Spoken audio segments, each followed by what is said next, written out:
ಈ ಜಾತಿಯ ಆಧಾರದ ಮೇಲೇನೆ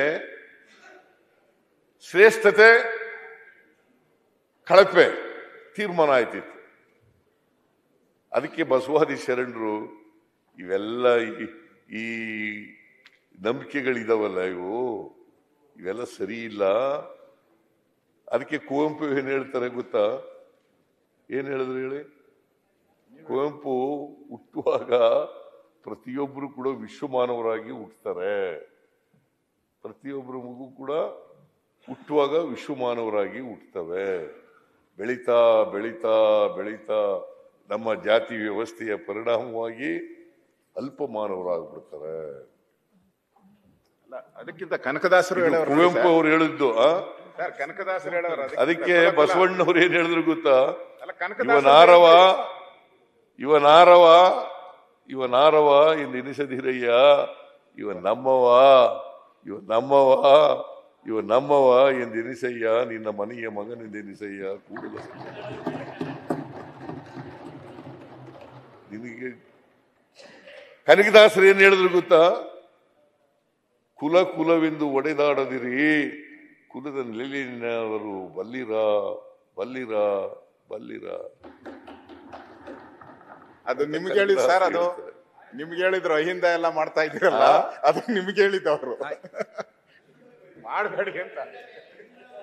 ಈಗ ಜಾತಿ ರಹಿತವಾದಂತ ಸಮಾಜ ಆಗ್ಬೇಕು ಅಂತ ಕನಕದಾಸರು ಹೇಳಿದ್ರು.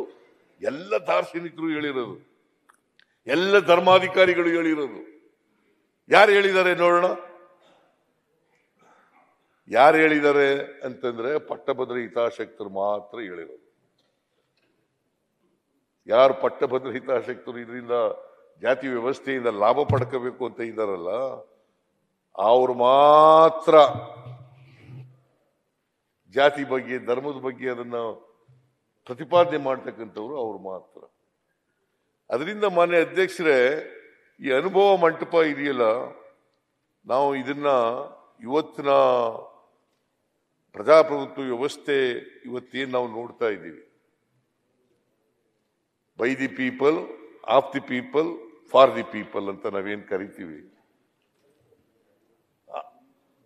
ಪ್ರಜಾಪ್ರಭುತ್ವನ ಜನರಿಂದ ಜನರಿಗೋಸ್ಕರ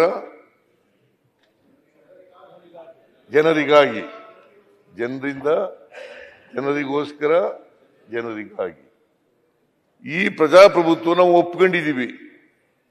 ಇವತ್ತು ಪ್ರಜಾಪ್ರಭುತ್ವ ಒಪ್ಕೊಂಡು ಅದರ ಆಧಾರದ ಮೇಲೆ ಇವತ್ತು ನಮ್ಮ ಸರ್ಕಾರಗಳು ಸ್ವಾತಂತ್ರ್ಯ ಬಂದ ಮೇಲೆ ನಡ್ಕೊಂಡು ಬರ್ತಾ ಇದ್ದಾವೆ.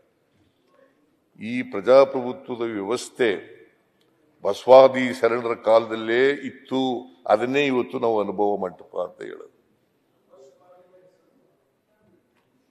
ಆಗ್ಲೇನೆ ಪಾರ್ಲಿಮೆಂಟ್, ಇವತ್ತಿನ ನಾವು ಪಾರ್ಲಿಮೆಂಟ್ ಅಂತ ಕರಿತೀವಲ್ಲ, ವಿಧಾನಸಭೆ ಅಂತ ಕರಿತೀವಲ್ಲ, ವಿಧಾನ ಪರಿಷತ್ ಅಂತ ಕರಿತೀವಲ್ಲ, ಇದನ್ನೇ ಅನುಭವ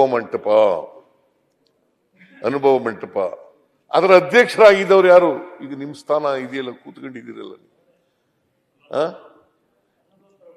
ಅಲ್ಲಮ ಪ್ರಭು ಅತ್ಯಂತ ತಳ ಸಮುದಾಯಕ್ಕೆ ಸೇರಿದಂತವರು ಅದರ ಅಧ್ಯಕ್ಷರಾಗಿದ್ರು. ದೊಡ್ಡ ಜ್ಞಾನಿ ಅವರು ಅಧ್ಯಕ್ಷರಾಗಿ ನಿಮ್ ಪೀಠದಲ್ಲಿ ಅವ್ರು ಕೂತಿರ್ತಿದ್ರು. ಆಗ ಅಲ್ಲಮ ಪ್ರಭು ಅವರು ಕೂತಿರ್ತಿದ್ರು. ಅದನ್ನ 812ನೇ ಶತಮಾನದಲ್ಲಿ ಬಸವಾದಿ ಶರಣರು ಇದ್ದದ್ದು. ಅದನ್ನ ನಾವು ಇವತ್ತು ಸ್ವಾತಂತ್ರ್ಯ ಬಂದ ಮೇಲೆ ಇವತ್ತಿನ ಆಧುನಿಕ ಭಾರತದಲ್ಲಿ, ಆಧುನಿಕ ಜಗತ್ತಿನಲ್ಲಿ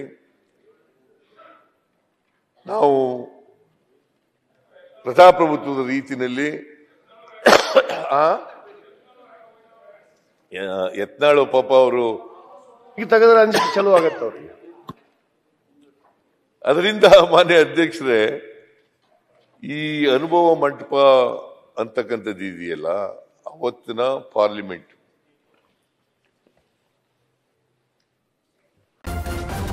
ನ್ಯೂಸ್ ಫಸ್ಟ್ ನಿರ್ಭೀತಿಯಿಂದ ನಿಮ್ಮ ಪರವಾಗಿ.